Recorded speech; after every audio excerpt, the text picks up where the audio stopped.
Most people panic when lost in the wilderness, but you can build a life-saving shelter in under 20 minutes using only branches and leaves. Here's exactly how. Step 1. Find a sturdy ridgepole, a long, straight branch about 6 to 8 feet long and 2 to 3 inches thick. Lean it between two trees at chest height, or prop one end on a rock. Step 2.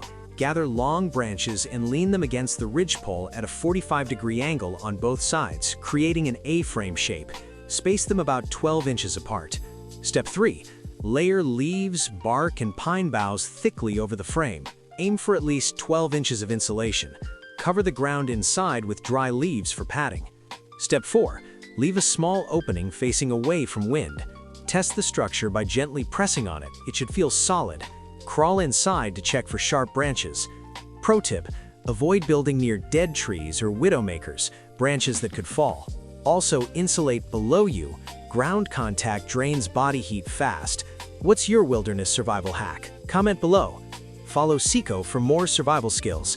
Visit Sikho.ai.